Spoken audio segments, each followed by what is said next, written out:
Here's Jane now with another look at the papers. Hello there, you're watching the press preview, a first look at what is on the front pages as they arrive, and in the next half hour we'll see what's making the headlines with the consultant editor of the Daily Mail, Andrew Pearce, and the associate editor of the Daily Mirror, Kevin Macguire. Lovely to see you guys, thanks for joining us. And you, Jane.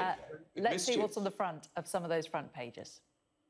Well, the Eye leads with claims that the Housing Secretary Robert Jenrick was involved in a cash for favours deal with a party donor.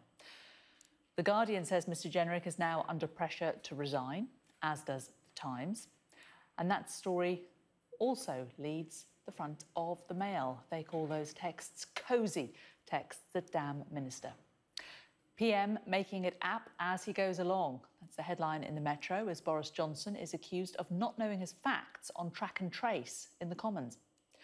The Daily Telegraph reports that schools will scrap social distancing and bubbles will extend to pupils as they return to the classrooms in September. The Prime Minister will reveal plans to rebuild Britain and modernise the country next week, according to the Daily Express. Well, the Edinburgh Evening News hails plans to ease the lockdown in Scotland with the headline, "Open up, open up." The Financial Times says Brussels is willing to compromise with Britain in level playing field rules for businesses as Brexit meetings intensify in the next week. High summer is the headline in the Daily Mirror, as tomorrow is expected to be the hottest day of the year again. And the Daily Star warns that tomorrow's heatwave could cause people to sunburn in just 15 minutes. Better not go out in a vest. Well, we're joined tonight by the consultant editor of the Daily Mail, Andrew Pearce, and the associate editor of the Daily Mirror, Kevin Macguire. Quite a lot to get through tonight, and it's the Guardian that we're kicking off with this time. Let's start with you this time, Kevin. This is all about Robert Jenrick under pressure to quit, as a lot of text messages have been released by himself tonight. Yeah, the Housing Secretary leading four newspapers in this scandal over rushing through a property deal to benefit Tory donor Richard Desmond, former owner of the Express and Daily Star newspapers, who's going to make £45 million. And he was forced to release the texts and emails after pressure in the House of Commons, a debate initiated by Labour. Other parties have weighed in. Layla Moran, who's running for the Liberal Democrat leadership, said he should resign. And the texts and emails are damning. I think they show a very cosy relationship, as the Mail says, between him and Desmond. Now, he claimed initially, Jenrick, that he hardly discussed it with Desmond, who paid £12,000 for a table at a Tory fundraiser. But then we found out he actually watched a video that Desmond showed him. And then Desmond was texting him saying, look, let's get this through. I'm going to save money, essentially. So he wasn't going to give it to Tower Hamlets council talk. We don't want to give free dough to Marxist talk. Tower Hamlets is, I think, London's poorest borough, one of the poorest in the country. And a Tory councillor on that local authority resigned over this scandal, thinking it was a completely wrong way to do it. Jenrick might survive. Johnson might stand by him, but he doesn't deserve to survive over the way he's behaved. Andrew, do you think that Robert Jenrick will be able to hold on to his position? I think it's looking less likely than it was, because I think this correspondence is pretty damaging. One of the bits which I think will haunt him most of all, a civil servant has written to another civil servant, this has got to be rushed through because the Secretary of State is aware of this tax change that's happening. Now, he's not saying that he wants to rush it through to save Richard Desmond paying the £45 million or £40 million tax levy that he'd have to have paid to Tower Hamlets Council, a tax scheme that I might add that was brought in by the Tory government to help inner city councils, in particular with urban renewal, urban regeneration. But it looks like there's been some discussion between the Secretary of State and the civil servant for them to have written that. So I think it's looking very flaky. It doesn't look good at all. What he's got going for him is the support of the Prime Minister.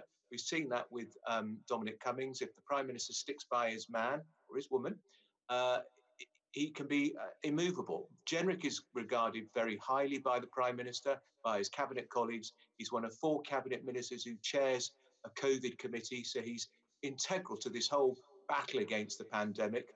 And I think there's going to be another struggle here, like there was with Dominic Cummings. The Prime Minister determined not to give up a scalp early on in his premiership, a battle between, I'm not letting the press decide who should be in my cabinet, who should be my advisors. because I suspect the calls will start growing for him to go. And if the Prime Minister wants to stick by him, so be it. There is an inquiry underway, I think, which the Cabinet Secretary, I think, was initiated, but then the Cabinet Secretary has now written to the Labour Party saying the matter's closed because the Prime Minister's closed it. So I think it's still looking pretty difficult for Jenrick. I mean, looking at the front of your paper, the Mail, you say that these texts damn him. I mean, it is a traditionally right-leaning newspaper. It is not looking great for him that the right press also don't appear to be backing him. Yeah, and things the Housing Secretary should know that you've got to keep a country mile away from a major property developer, particularly one who's given money to the Tory party. £12,000 in the great scheme of things in terms of Tory fundraising is peanuts. It's nothing. But a Housing Secretary, of all people, should steer completely clear. He could have had a very pleasant evening with Richard Desmond at the night of that dinner, and it should have ended there, particularly as he knew he was planning a major housing development over £1 billion in a key part of London. That's when it should have ended. So his judgment was wrong from that moment onwards. And Andrew, as we look at the front, Kevin, as we look at the front of the Eye, that's also going with this story, Minister on the ropes and Tory donor row.